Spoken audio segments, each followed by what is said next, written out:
Hello, my name is Maria Bezubova and you're at my channel Fertilizers Jazz. Here we talk about events, trends, technologies in the world of fertilizers and agriculture. Please subscribe to the channel, put like to this video, and let's jazz! Today I will continue to discover an interesting topic which becomes more and more important for fertilizers industry. It is green transition. More projects of green fertilizers evolve across the globe. However, the pace of their realization seems to slow down during past couple of years. Is it really the case? Why it happens? And what are the prospects of green transition, specifically in agriculture and fertilizers industries? I am very glad to discuss today with a super cool guest, Harry Morton, head of low carbon at ETASCA. I am very, very glad to welcome you, Harry, and thank you very much for joining me today. No worries. Yeah, my pleasure to be here. Looking forward to the conversation. So yeah, thanks for having me. Thank you. Harry, ETASCA is a consultancy company that is focused on energy transition and sustainable chemicals. So I am, of course, thrilled to discuss with you today how green transition is happening, but with a focus to the sector which is my main, let's say, home sector, fertilizers industry and agricultural industry as well. So how do you see the status of green transition in these sectors globally, and how it compares to other sectors? Yeah, so I think, like any sector within the energy transition at the minute, there have been more challenges in the last few years. There has been a bit of a pushback due to the geopolitical situation in the world getting more volatile, but also interest rates have been high for a long time, although they're coming down now. This has still disrupted projects. And just generally, there's more scrutiny on project financing and spending. So that's kind of the case across the whole energy transition. So yeah, we have seen some cancellations and pushbacks for projects within the ag sector. But that being said, there has still been a lot of progress and big projects still moving forward. So for example, we had Yara's large green ammonia facility in Norway come online last year. There's also projects like Atomi in Paraguay, which are moving ahead, still making good progress. And so yeah, I think the thing that's a little bit different with the agricultural sector and with fertilizers, which I actually think makes it more resilient and a bit kind of more resistant to these sort of slightly more challenging times compared to other sectors is, well, firstly, with fertilizers, green fertilizers, once you've made the fertilizer, so obviously you just need to change your ammonia feedstock. Easier said than done. But once you have the finished product, the fertilizer, nothing downstream of that needs to change. So the customer who's using the fertilizer or the shipping companies that are shipping it around, they don't need to change their technology to accommodate this. So it's a drop-in product to replace traditional fertilizer. So you compare that to using, for example, hydrogen-derived fuels for transport. Obviously, all the engines would need to change in all the vehicles, all the storage equipment would need to change. So that makes those projects more challenging, more complex than fertilizers. Also in the market, we've seen that actually because fertilizers only make up a tiny proportion of the final finished goods, so the final, your loaf of bread on the shelf in the shop. Obviously, if the cost that was from the fertilizer within that is very small, so there is the ability to pass those costs on through the value chain, and actually we've seen fertilizer projects in the market that we've worked with have actually been able to achieve a reasonable price premium. on green fertilizers versus traditional fertilizers. So that kind of helps the projects as well. So yeah, that's kind of the state of play, I think, at the minute. Obviously, there's been knockbacks, but I think the fertilizer industry is proving to be a bit more be to handle it better than perhaps some of the other sectors at the minute. Yeah, indeed. Thank you. To my understanding, green transition in general is very much dependent on institutional support. Why? Because it is a massive change that requires huge investments, a lot of resources. So, what are those key supporting factors to push it forward that you see that is happening, and which policies are put in place around the world in order to make it happen? And do you see consumers? You mentioned already that in case of fertilizers, it can be like that. Do you see consumers as a driver, or rather as a limiting factor for quicker transition? Yeah, so so in terms of policy, you're quite right. All these things definitely still need policy support to get through. It's no secret that the EU has been leading on this. So the biggest one in terms of a driver would be the EU CBAM. So, basically, by extension, the EU ETS. So that's the EU Emissions Trading Scheme and the EU Carbon Border Adjustment Mechanism. So basically, they mean that emitters have to pay for their carbon emissions. So if you're producing a grey fertilizer within the EU, you'd have to pay for the gas the natural gas that you've used to produce that. And then by extension, the CBAM means that imported goods from outside the EU will still have to pay. The importer will still have to pay for the emissions that were used to produce those goods. It's basically that's to avoid people just importing from elsewhere to get around paying the EU ETS. And yeah, the CBAM is supposed to come in next year, the first phase of it. So these policies are really key because they add an extra cost onto using traditional grey fertilizers and producing grey fertilizers. And so the idea is by making fossil-based fertilizers more expensive, green fertilizers become more competitive. So that's a big driver. We've also, in heavily agricultural regions like Brazil and Canada, they also have supporting policies. So Brazil has the ABC Plus, and Canada has the ACTP, and these are more about sort of encouraging the use of sustainable fertilizers within the region itself. And there's funding available for schemes where people are switching over to use sustainable fertilizers. There's also the US IRA, which is quite a contentious topic at the minute. It's brought in by Biden, but obviously Trump is doing his best to unwind some of it. I think last I checked, it's still not entirely clear how much of the initial funding that was put in place for sustainable fertilizer usage will actually be pulled out and removed by Trump, and how that will actually look. So yeah, the situation in the US is looking a bit more uncertain now because of that.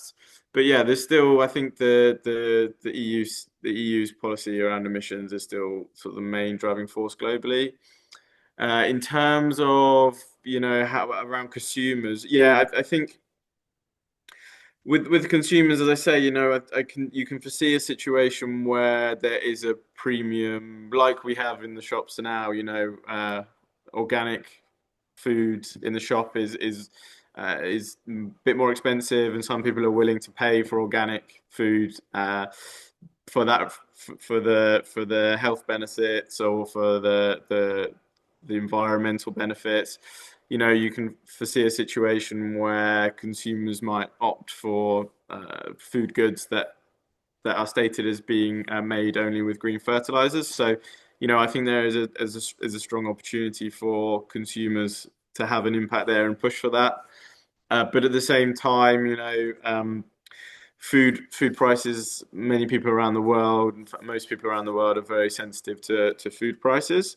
So, and it can be a very politically sensitive issue if green fertilizers have a higher cost of production and that does get pushed through and they become the bulk of the fertilizer usage in the world and they contribute to price inflation in food, then there would definitely be some pushback against that, and we often see populations struggling to deal with food price inflation.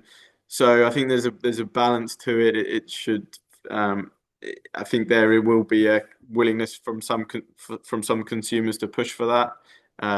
But for the time being, I think politicians, but also consumers it will still be fairly small scale that are willing to do that. But in the long term, as the technology becomes cheaper, renewable power becomes more available, then you'd hope that green fertilizers no longer have a higher cost of production. So in the longer term, we'll see. Indeed, indeed. As you mentioned, there are quite a lot of countries that are already supporting somehow with concrete institutional measures the transition. And what about the hurdles? So which main hurdles do you see on this way? You mentioned already a couple, but I think there are a lot more discussions about the idea itself, and also on the way that this transition should go and on the pace of development. So what do you think are the main hurdles that are in place now? Yeah, so I think the main thing that is really uh, been exacerbated in recent years as a result of conflicts around the world and inflation around the world is the increase in energy prices. So green ammonia is made from renewable power. It uses a lot of renewable energy. And energy costs at the minute are, in many places of the world, are still very high, particularly in Europe, for example. Energy costs are still very high, and that is really kind of restricting project development in Europe, for example. As you know, it's the main cost in green ammonia production. So yeah, so there's that, and that combined with also, as I mentioned, interest rates are still really key to getting projects financed. It makes the financial case when you are modeling a project and the returns. You've got to you've got to achieve a higher return to cover the interest costs. So that's been difficult, and in general, there has been a kind of we still haven't got an alignment between the different geographies. The EU CBAM is kind of meant to lead the way in this and support project development in other regions, even if that product's ending up in Europe. But there's still a lot of uncertainty and questions and confusions about how the different policies of the world align and marry together, and they often don't. So it means that if you have a project that's built somewhere but is selling product into another region, it can be very confusing. So yeah, I think generally it's the financing of these kind of projects has been more difficult. There are still technical challenges to face and overcome, particularly around further upstream. So there's still challenges to overcome around, for example, transporting and storing large volumes of hydrogen. It's less of an issue for green ammonia production, obviously, as you would make it on site, but just in the general wider value chain, there's still those kind of challenges to work out. Yeah, indeed, quite a long way we still need to go as an industry in order to overcome all those. One of the also important challenges, or let's say hurdles that you already mentioned, I would like to discuss more about that. It is geopolitics, because unfortunately our world becomes more and more unpredictable, and of course it doesn't help such long-term projects, such long-term investments like those in green transition. So, what do you think is the main impact right now of all these geopolitical tensions that we are seeing across the globe, like in a couple of past years? And how significant this impact do you think is? Yeah, so for example, I mean, starting off in the Russia-Ukraine conflict, I mean, had a huge impact in Europe, of course, and with the sudden switch that Europe had to make in its gas supplies, in its energy supplies, and to quickly phase out taking Russian gas. I mean, obviously, in the end, it was able to find those volumes through liquefied natural gas from other countries like America. But that initial shock in terms of energy prices is still lingering. Energy prices in Europe have decreased from their peaks in 2022, but they're still elevated above where they were before the conflict and before COVID and things like that. So still the big one for the industry and the ammonia and fertilizer industry in Europe is, they need cheaper power, more renewable availability at lower cost. And yeah, that's that kind of higher grid energy costs. Countries like the UK and Germany have some of the highest power prices in the world. So that has been exacerbated by some of the geopolitical tension. And then if we look, across the pond to America, for example, when Joe Biden brought in the US Inflation Reduction Act, we actually saw, amongst our clients and in our networks, a big movement of interest and capital from Europe to America, to the US, because actually the support mechanisms in the US Inflation Reduction Act were really tempting. So lots of projects and capital was starting up in the US and moving to the US, and then now obviously Trump's come in and is pulling out the rug on a lot of that. So that's created loads of uncertainty, and now we're seeing some of those projects and the interest actually come back to Europe. So yeah, that's that uncertainty, and that's obviously one thing that project developers probably hate more than anything is uncertainty and things changing because they can't plan the project. So yeah, that situation has definitely impacted things as well. Indeed. The other thing which at least I see or start to see is the shifting of the projects. Because some of the projects that were announced, they were either frozen or just shifted in terms of time. Mm. So in general, how do you see it? Because you see a lot of the global scale of that. So how far do you think in general this green transition targets can be shifted? Yeah, so I think the pace is definitely slowed, as you say, and but then the targets to reach net zero by 2050, the original targets across most of the world, we're definitely behind where we need to be on that around the world.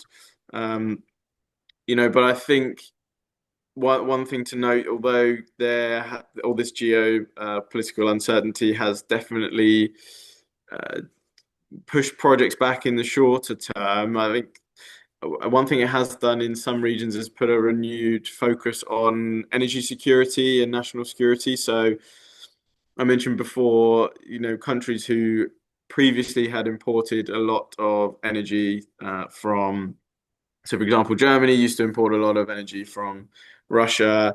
Obviously, they're not so keen to do that anymore. So that's actually put a lot of uh, energy behind their a lot of focus on developing their own energy security. So and for solutions like green ammonia are seen as an answer to that. So something they can get from closer partners, but also within their own nation. So I think in the longer term, it could actually be in somewhat supportive for green ammonia and green fertilizers as as countries and nations seek alternative supply chains and value chains to the traditional fossil fuel value chains and producers like Russia, for example, particularly in Europe. I think actually if the many European countries will be keen to get away from fossil-based fertilizers that come from gas-producing countries like Russia and the Middle East, and if they can source it from if they can source green ammonia-based fertilizers from closer partners, that will be there'll be a big drive to do that. Also, for example, you look at China. China's always been very keen to have energy security, and not be dependent on imports of energy. And their way of doing that, they've really pushing for the energy transition and green economy in areas like hydrogen and green ammonia. So seeing a lot of development there. Um, as they seek to be less reliant on fossil fuel imports for energy. So yeah, I think obviously the pace has slowed, but I think in some instances the rationale or the reasoning behind doing this and switching towards sustainable ammonia and fertilizers for some countries has shifted. Um, yeah. Yes, indeed. Fully agree. And can you please tell more about specific projects of green or blue ammonia that are developing now across the globe? So, do you see any changes of their status, as you mentioned, maybe slowed down, maybe cancelled? So, because you have this global picture. Yeah, so as you mentioned, yeah, we actually have a ammonia tracking data and analysis that we regularly update here at ETASCA. So we've been looking at this as things have developed in the last couple of years, and yeah, it's no surprise that actually in the short and medium term, the project pipeline has shrunk. So projects due to complete in 2028 or complete by 2028 has actually fallen by about a third, so about 25 million tons just in the last year. So that's quite a big drop off. But renewable ammonia actually in the shorter term has fared worse than blue ammonia, um, generally because higher energy prices and the more it's a newer technology and it's seen a bit more rationalization in the shorter term, but actually in the longer term, so a cause for hope. In the longer term, the pipeline actually continues to grow. So over that same time frame in the last year, in our project database, projects due for completion after 2030, that's actually grown by 20% or about 20 million tons. So it's almost made up the losses and the downturn in the last year or so. And actually most of that growth has been in the renewable ammonia segment. So yeah, we think it's definitely more of a shift, more of a delay. We don't, it's the data is kind of telling us that it's more of a shifting of targets and projects backed by a few years rather than than a collapse of the industry. So that kind of gives us hope that it's temporary, and it's a good sign that it's more of a cyclical slowdown based on the economic conditions of the world. So hopefully, if that improves, then we'll see the project pace pick up again. So hopefully that kind of sheds some light on that. There are positives to point to as well. There's definitely still some progress, and I think particularly as I mentioned at the start, the projects that are downstream integrated all the way to fertilizers and are more integrated into the agricultural industry have been more resilient. I think, for example, as I mentioned before, we've seen progress with Yara's project in Norway. There's Atom's project in Paraguay. There's also a couple of projects in India that are still moving along with construction starting next year. So yeah, so I'd say definitely have seen gigawatts of rationalization, but still strong projects. It comes down to people say the sort of key ingredients of the successful project in this space are having a nearby off taker, or being in a having the project in a region where that region is short on fertilizer, so there's good local demand for your fertilizer or your ammonia, and having cheap low cost energy. That's number one. And then also, obviously, policy support is very important. So, we've seen uh, projects that have those criteria. They're still doing well and still moving ahead, but there's been more scrutiny, and ones that didn't have all the key ingredients that have kind of have been cancelled. So, yeah, that's how I see it. I see. And as a result of all those changes, shifts, and everything, which countries are the leaders today, and which countries will be the leaders in, let's say, short to medium term? Who will have most, who is having most of the investments, and who will be the one supplying the whole globe? Yeah, so as I kind of touched on in the previous question, so generally the countries that we think are best placed to capture this are the ones that have a high demand for the downstream markets. So for ammonia, for fertilizers, so big agricultural companies that countries that have a big demand for fertilizer for agriculture, but also they have cheap renewables. That's key. That's number one, cheap and available renewables.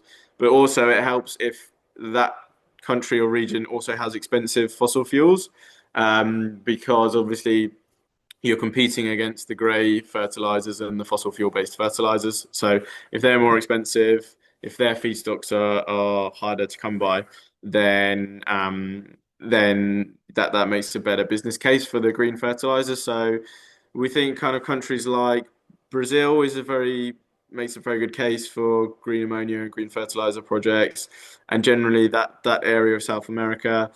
Also, China, that we think is very interesting for green fertilizer project development for those reasons mentioned. And then also regions that just have some of the cheapest renewable power in the world, so Morocco, in the Middle East, Saudi Arabia, and places like that. And yeah, so I think, for example, Atom in Paraguay kind of shows what can be done with a highly renewable grid and captive local demand. So that's a kind of shows what's needed to be a leader in the space, I think. Yeah, thank you. Indeed. And interesting thing will be in some period of time that countries who are the leaders in usual fertilizers will soon be also the leaders in green fertilizers. As you mentioned, for example, Middle East producers, the largest global producers of both. So that will be an interesting situation to watch how it will develop, towards which, let's say, pace it will develop in the longer term. Mm. I want to thank you very much for this very interesting discussion, but I would like to finalize it with a couple of more personal rather than business related questions, kind of small blitz questions for our viewers to know you a bit better. So my first question would be, what is that inspires and surprises you the most in the low carbon molecules industry? Yeah, so I'd say that the thing that surprises me the most is the fact that there's so much research and innovation and R&D going on at every single stage of the value chain. There's so many either still at university and research stage, or startups, early stage technology startups in the space. Whether that's on the production side, the storage side, the transport side, the offtake side, it's everything. There's so much R&D and technology being developed. So yeah, even though things have been slower in recent years, I think it kind of gives me gives me hope that when some of this innovation comes through and has an impact, that will reduce costs and help push through the change in the industry and the energy transition. So yeah, that kind of always surprises me, seeing how much is actually going on at that level. So Yeah, cool. The second question is this: if you can buster one myth about green transition, what would that be? okay, yeah. So yeah, but I think this is I often some of these are some that my dad comes out with. So these are I often have to bust these quite frequently when discussing with him. So yeah, so a couple of his favorite ones. Um, So yeah, one myth is that renewable power generation increases grid costs in Europe. It's just not true. Price is actually set by the highest cost producer, and a lot of that at the minute in most of Europe, most of the time that is from fossil fuels. So that's a gas turbine. So it's the prices are high because they're set by natural gas usage in Europe, because natural gas is expensive in Europe.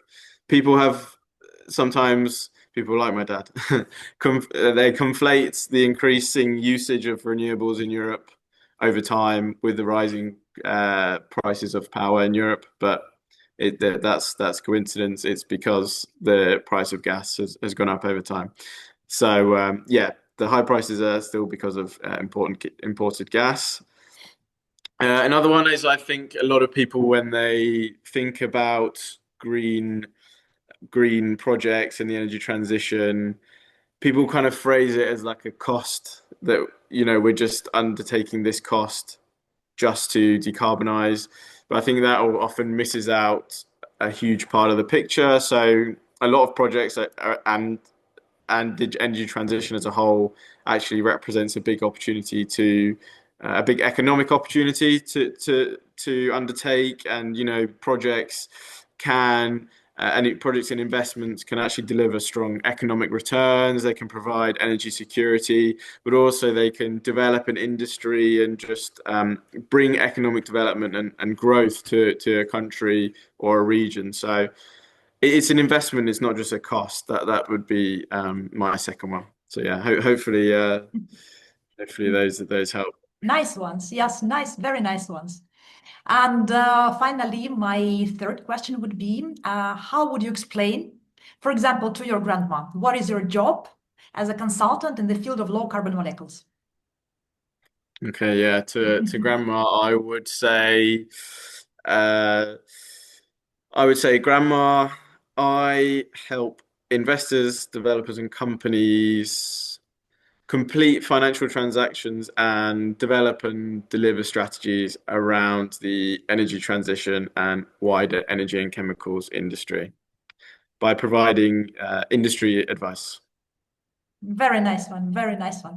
Thank you so much, Harry, for this very insightful discussion. I'm sure our viewers and listeners will be learning a lot from you. And I hope to see you here in Fertilizers Jazz sometimes to discuss the pace of development of green transition in fertilizers, and hopefully to discuss more and more projects developing on this path. Thank you again. Thank you very much. It's been a pleasure. Thank you. Thank you for watching.